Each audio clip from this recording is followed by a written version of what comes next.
কি একজন সাধারণ গৃহবধূর আঁচলের মধ্যে জ্বালা লুকিয়ে থাকতে পারে? কি হয় যখন কারো আত্মসম্মানকে, তার শিকড়কে, তার পরিচয়কে সর্বসমক্ষে চ্যালেঞ্জ করা হয়? আর কি শক্তির নেশায় মত্ত একজন মানুষ এটা বুঝতে পারে যে প্রতিটি সাধারণ দেখতে মুখ সাধারণ নয়? এটি বলবিন্দর কৌরের গল্প। পাঞ্জাবের ক্ষেতের মাটিতে বেড়ে ওঠা একজন এমন সাধারণ মহিলার গল্প, যিনি তার স্বামীর সঙ্গে একটি লাইভ ফাইটের রোমাঞ্চ দেখতে গিয়েছিলেন। কিন্তু তিনি কি জানতেন যে রিংয়ের চ্যাম্পিয়ন, একজন অহংকারী ও শক্তিশালী ফাইটার, জয়ের নেশায় তাকে তার পরবর্তী শিকার বানিয়ে নেবে? তিনি বলবিন্দরকে একটি জোরালো চড় মেরেছিলেন, এই ভেবে যে এই দুর্বল মহিলা কি করতে পারে। কিন্তু তিনি সেই চড় দিয়ে বলবিন্দরের গালে নয়, বরং তার ভেতরে ঘুমিয়ে থাকা সেই সিংহীর ওপর হাত রেখেছিলেন যাকে বিশ্ব ভুলে গিয়েছিল। আর তারপর যা ঘটল তা শুধু সেই ফাইটারের অহংকারই নয়, সেখানে উপস্থিত প্রত্যেকের হুঁশ উড়িয়ে দিয়েছিল। তাকে কি জানা ছিল যে মহিলাকে তিনি একজন দুর্বল দর্শক ভেবেছিলেন, সে তার অহংকারকে তার নিজের আঁকড়ায় মাটির সঙ্গে মিশিয়ে দেবে? চলুন আত্মসম্মানের এই অসাধারণ লড়াইয়ের গল্পটি শুরু থেকে জানি। কানাডার ব্র্যাম্পটন শহর, যাকে অনেকে মিনি পাঞ্জাব বলে, এখানের বাতাসে প্রায় গুরুদুয়ার থেকে আসা গুরবানির মিষ্টি সুর, তন্দুর থেকে আসা রুটির সুগন্ধ এবং লোকেদের কথায় পাঞ্জাবি ভাষার মিষ্টতা মিশে থাকত। এই শহরের একটি শান্ত গলিতে একটি ছোট্ট বাড়িতে বালবিন্দর কৌরের দুনিয়া বাস করত। 40 বছরের বালবিন্দর, যার মুখে একটি ঘরোয়া শান্তি এবং চোখে এক অদ্ভুত গভীরতা ছিল। তার জীবন সকালে বাচ্চাদের স্কুলের জন্য তৈরি করা, স্বামী হরমোনের জন্য পরোটা বানানো এবং তারপর সারাদিন ঘরের কাজে ব্যস্ত থাকার একটি সরল ছন্দে চলত। হরমোন এখানে একটি ছোট ট্রান্সপোর্ট কোম্পানি চালাত এবং বালবিন্দর ছিল তার সবচেয়ে বড় শক্তি।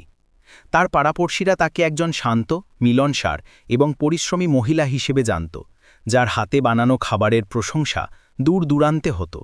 কিন্তু কেউ জানত না যে এই শান্ত দেখতে গৃহবধূর অতীতে এমন এক ঝড় লুকিয়ে আছে, যার প্রতিধ্বনি আজও তার হৃদয়ের কোনো কোণে জীবিত ছিল। এই গল্প শুরু হয় আজ থেকে 25 বছর আগে পাঞ্জাবের মাঝা অঞ্চলের একটি ছোট গ্রাম থেকে। বালবিন্দর ছিল সেই গ্রামের সবচেয়ে সম্মানিত পালোয়ান সর্দার জার্নল সিংয়ের একমাত্র মেয়ে। জার্নল সিংয়ের গ্রামে নিজের একটি আখড়া ছিল, যেখানে দূর দূর থেকে যুবকেরা কুস্তির দাঁওপ্যাত শিখতে আসত। জার্নল সিংয়ের একমাত্র ইচ্ছা ছিল যে তার একটি ছেলে হোক, যে তার পালোয়ানির উত্তরাধিকারকে এগিয়ে নিয়ে যাবে। কিন্তু ভাগ্য তাকে একটি মেয়ে দিয়েছিল। গ্রামবাসীরা, আত্মীয়রা অনেক তিরস্কার করেছিল। দেখো, পালোয়ানজির বাড়িতে পালোয়ানের বদলে পরী এসে গেছে। জার্নল সিং প্রথমে হতাশ হয়েছিলেন, কিন্তু যখন বালবিন্দর বড় হতে লাগল, তিনি তার মেয়ের মধ্যে এমন এক আগুন, এমন এক সাহস দেখলেন, যা তিনি তার আখড়ার বড় বড় পালোয়ানদের মধ্যেও দেখেননি। তিনি সমাজের পরোয়া না করে একটি বিপ্লবী সিদ্ধান্ত নিলেন। তিনি তার মেয়েকে একজন পালোয়ান বানাবেন। প্রতিদিন যখন বিশ্ব ঘুমিয়ে থাকত, সূর্য ওঠার আগে জার্নল সিং তার নাদুস নুদুস মেয়ে বালবিন্দরকে আখড়ার মাটিতে নিয়ে যেতেন।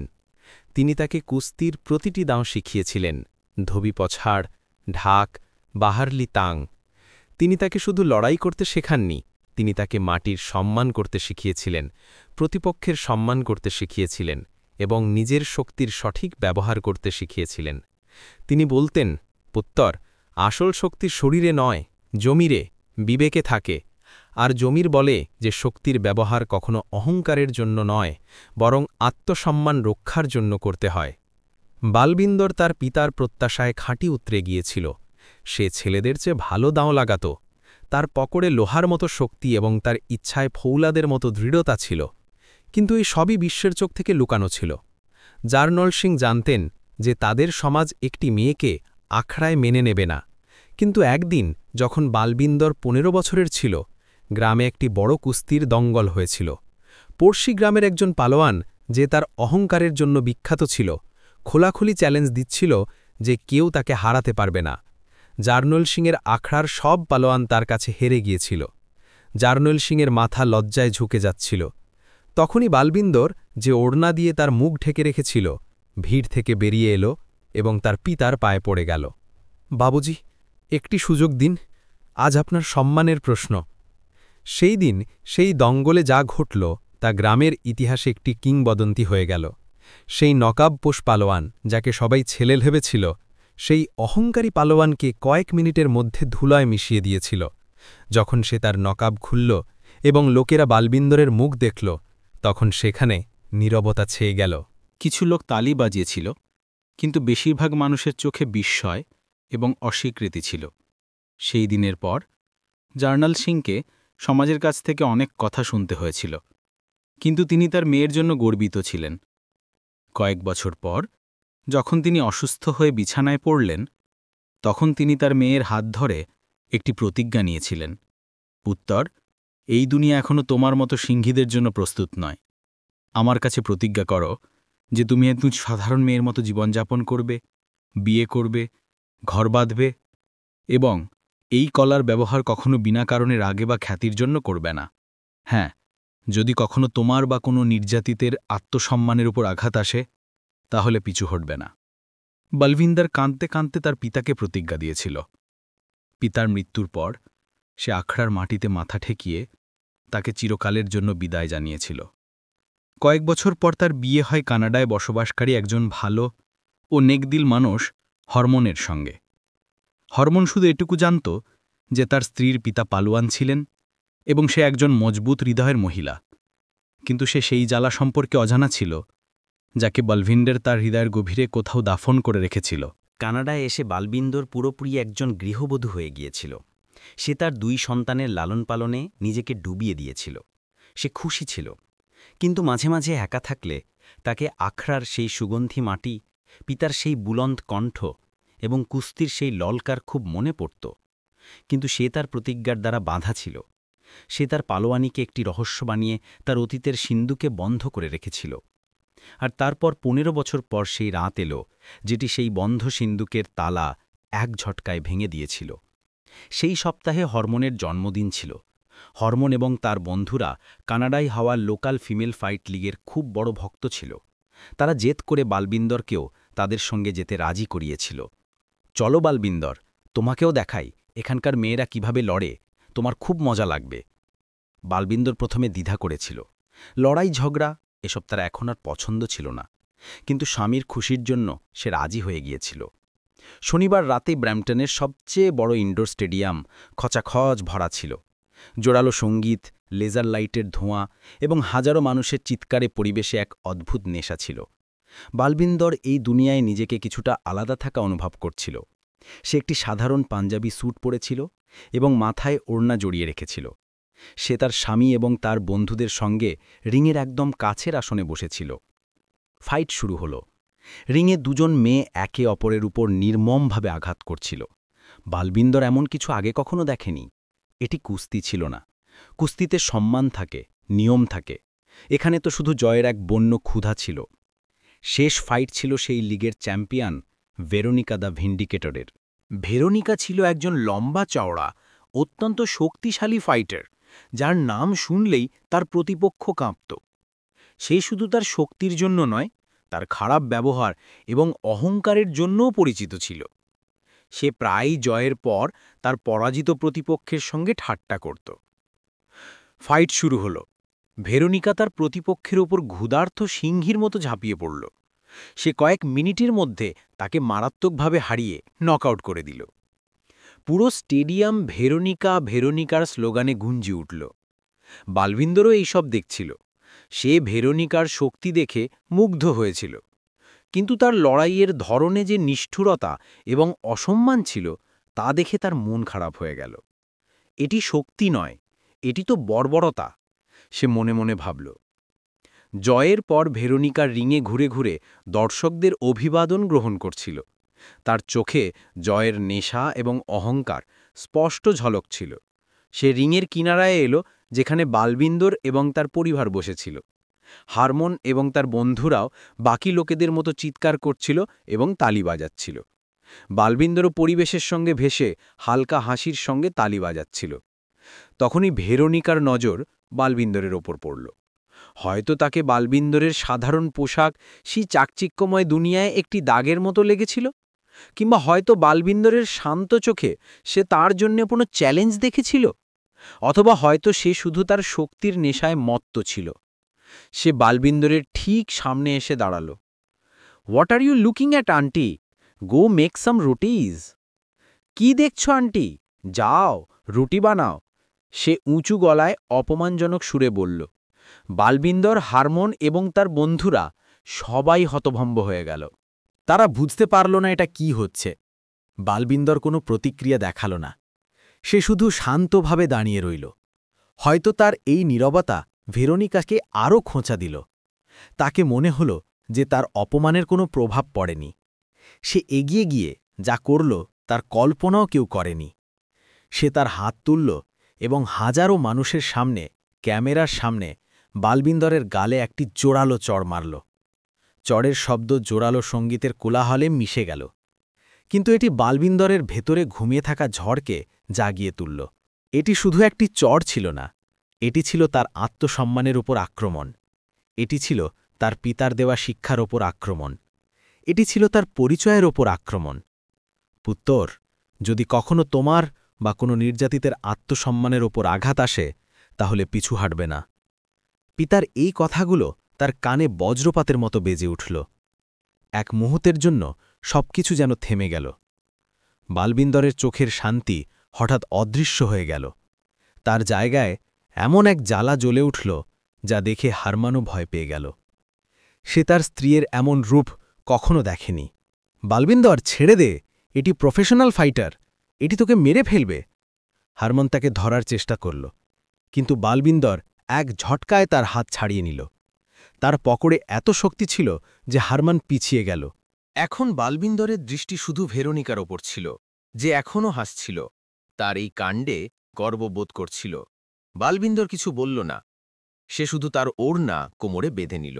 এটি ছিল সেই কাজ যা তার পিতা দঙ্গলে নামার আগে করতেন। এবং তারপর কেউ কিছু বোঝার আগেই সে দৌড়ে গিয়ে রিংয়ের দড়িতে হাত রাখল এবং এমন এক ফুর্তি ও সুদক্ষ ভঙ্গিমায় লাফ দিল যে সেখানে উপস্থিত সব সিকিউরিটি গার্ড এবং রেফারি শুধু দেখতে থাকল। একজন সাধারণ দেখতে মহিলার এই পেশাদারী ভঙ্গি বিস্ময়কর ছিল। এখন বালবিন্দর রিংয়ের ভেতরে ছিল, ভেরোনিকার সামনে। স্টেডিয়ামে এখন স্লোগানের শব্দ নয়, বরং এক রহস্যময় নীরবতা ছিল। সবাই বিস্মিত হয়েছিল যে এটা কি হচ্ছে। ভেরোনিকা এখনও হাসছিল। ও হো, আন্টি লড়তে চায়। মনে হচ্ছে আজ গাঢ় হাসপাতালে যাওয়ার শখ হয়েছে। রেফারি এবং সিকিউরিটি গার্ডরা রিংয়ে শুটে গেল। ম্যাডাম, আপনি নিচে নেমে যান, আপনি এটা করতে পারেন না। কিন্তু তখনই ফাইটের প্রমোটার যে এই সব দেখছিল, তার চোখে ডলারের চিহ্ন ঝকঝক করে উঠল। সে ভাবল, এটা তো এক অপ্রত্যাশিত নাটক, এতে তো শো আরও হিট হবে। সে মাইকে ঘোষণা করল, লেডিজ অ্যান্ড জেন্টলম্যান, মনে হচ্ছে আমাদের চ্যাম্পিয়নকে একটি অযাচিত চ্যালেঞ্জ মিলেছে। আপনারা কি বলেন, এক রাউন্ড হয়ে যাক? ভিড়, যে এতক্ষণ বিভ্রান্ত ছিল, এখন উত্তেজিত হয়ে উঠল। তাদের একটি মশলাদার অপ্রত্যাশিত ম্যাচ দেখতে মিলছিল। পুরো স্টেডিয়াম ফাইট ফাইট ফাইটের স্লোগানে গুঞ্জে উঠল। ভেরোনিকা তার গ্লাভস পরল। ঠিক আছে, আমি এই মোটা মহিলাকে 1 মিনিটে ধুলোয় মিশিয়ে দেব। রেফারি অনিচ্ছায় দুজনকেই রিংয়ের মাঝে ডাকল। একদিকে ছিল প্রফেশনাল এমএমএ ফাইটার, যার শরীরের প্রতিটি পেশি ফৌলাদের মতো, এবং অন্যদিকে ছিল বালবিন্দর কর, একটি সাধারণ পাঞ্জাবি স্যুটে, যার মুখে এখন কোনো ভয় ছিল না, কোনো রাগ ছিল না, শুধু এক অদ্ভুত শান্তি ছিল, একটি একাগ্রতা ছিল যা শুধু কোনো যোগীর মধ্যেই দেখা যায়। ফাইটের ঘণ্টা বাজল। ভেরোনিকা তার পুরো শক্তি দিয়ে বালবিন্দরের ওপর ঝাঁপিয়ে পড়ল। সে দ্রুত কিক এবং পাঞ্চের ঝড় তুলল। সে ভাবছিল যে একটি আঘাতেই এই মহিলাকে নিচে ফেলে দেবে। কিন্তু সে বিস্মিত হয়ে গেল। বালবিন্দর হাওয়ার ঝড়ের মতো তার প্রতিটি আঘাত থেকে বেঁচে যাচ্ছিল। তার ফুর্তি তার শারীরিক গঠনের সঙ্গে মোটেও মিলছিল না। সে ভেরোনিকার আক্রমণ থেকে এমনভাবে বাঁচছিল যেন সে আগে থেকেই জানত পরবর্তী আঘাত কোথায় পড়বে। ভিড় বিস্মিত হয়েছিল। সে তার পুরো শক্তি লাগাল, কিন্তু সে সেই পকড় থেকে নিজেকে ছাড়াতে পারল না। তার অহংকার, তার নেশা সব ভেঙে যাচ্ছিল। কয়েক সেকেন্ডের মধ্যে সে হার মেনে মাটিতে হাত ঠুকে দিল। সে ট্যাপ আউট করে দিল। ঘণ্টা বাজল। ফাইট শেষ হয়ে গিয়েছিল। এক মুহূর্তের জন্য পুরো স্টেডিয়ামে মৃত্যুর মতো নীরবতা ছেয়ে গেল। তারপর সেই নীরবতা তালি, শীষ এবং এক অবিশ্বাস্য শব্দের ঝড়ে রূপান্তরিত হল। লোকেরা তাদের চোখের উপর ভরসা করতে পারছিল না। একজন সাধারণ দেখতে আন্টি তাদের অজেয় চ্যাম্পিয়নকে হারিয়ে দিয়েছিল। রেফারি কাঁপতে কাঁপতে বালবিন্দরের হাত তুলে তাকে বিজয়ী ঘোষণা করল। বালবিন্দর তার হাত নামিয়ে নিল। সে ভেরোনিকার দিকে তাকাল, যে এখনও মাটিতে পড়ে ব্যথা এবং লজ্জায় কুঁকড়েছিল। বালবিন্দরের চোখে জয়ের অহংকার ছিল না, বরং একটি শান্ত বার্তা ছিল। এটাই হলো সম্মানের মানে। সে চুপচাপ রিং থেকে নেমে এলো। প্রমোটার তার পিছনে ছুটল। ম্যাডাম থামুন 1 মিনিট, আমি আপনাকে একটি কন্ট্রাক্ট দিতে চাই। আপনি পরবর্তী চ্যাম্পিয়ন হতে পারেন। বালবিন্দর থামল। সে প্রমোটারের দিকে তাকাল এবং খুব শান্তভাবে পাঞ্জাবিতে বলল, আমি কোনো ফাইটার নই, আমি একজন মা, একজন স্ত্রী। আমি তো শুধু আমার আত্মসম্মানের লড়াই লড়েছিলাম, যা এখন শেষ হয়ে গেছে। সে ভিড়ের মধ্যে তার স্বামী হরমনকে খুঁজল, যে এখনও ধাক্কা এবং গর্ভের মিশ্র অনুভূতি নিয়ে দাঁড়িয়েছিল। সে তার হাত ধরল এবং দুজনে চুপচাপ সেই কোলাহলপূর্ণ স্টেডিয়াম থেকে বেরিয়ে গেল। পেছনে একটি এমন কিংবদন্তি রেখে গেল, যা ব্র্যাম্পটন শহর হয়তো কখনো ভুলতে পারবে না। পরের দিনেই খবর কানাডার ভারতীয় সম্প্রদায় আগুনের মতো ছড়িয়ে গেল। পরোটা বানানো মহিলা চ্যাম্পিয়নকে হারাল। পাঞ্জাবি সিংহী শিখিয়ে দিল শিক্ষা। এমন শিরোনামে খবরের কাগজ এবং সোশ্যাল মিডিয়া ভরে গেল। বালবিন্দর কৌর রাতারাতি একজন গুমনাম গৃহবধূ থেকে সেলিব্রিটি হয়ে গিয়েছিল। একজন এমন হিরো যে প্রমাণ করে দিয়েছিল যে আসল শক্তি জিমে নয়, বরং জমিরে, মানে বিবেকে থাকে। বন্ধুরা, এই গল্প আমাদের শেখায় যে কোনো মানুষকে তার বাহ্যিক রূপ দিয়ে কখনো বিচার করা উচিত নয়। প্রতিটি মানুষের ভেতরে একটি গল্প, একটি শক্তি লুকিয়ে থাকে, যা সঠিক সময় ছোঁয়া হলে সে যে কোনো কিছু করতে পারে। আত্মসম্মানই মানুষের সবচেয়ে বড় গহনা, এবং তার রক্ষা করা প্রতিটি মানুষের ধর্ম। যদি বালবিন্দর কৌরের এই গল্প আপনার হৃদয়েও আত্মসম্মানের একটি ছোট্ট জ্বালা জ্বালিয়ে থাকে, তাহলে এই ভিডিওটিকে একটি লাইক করতে ভুলবেন না। কমেন্টে আমাদের জানান, বালবিন্দরের ফাইটের পর কন্ট্রাক্ট প্রত্যাখ্যান করার সিদ্ধান্ত আপনার কেমন লেগেছে। এই গল্পটি যতটা সম্ভব শেয়ার করুন, যাতে এই বার্তা সবার কাছে পৌঁছায়। এবং এমনই আরও হৃদয়স্পর্শী, সত্যি এবং প্রেরণাদায়ক গল্পের জন্য আমাদের চ্যানেলটি সাবস্ক্রাইব করতে ভুলবেন না। আপনাকে অনেক অনেক ধন্যবাদ।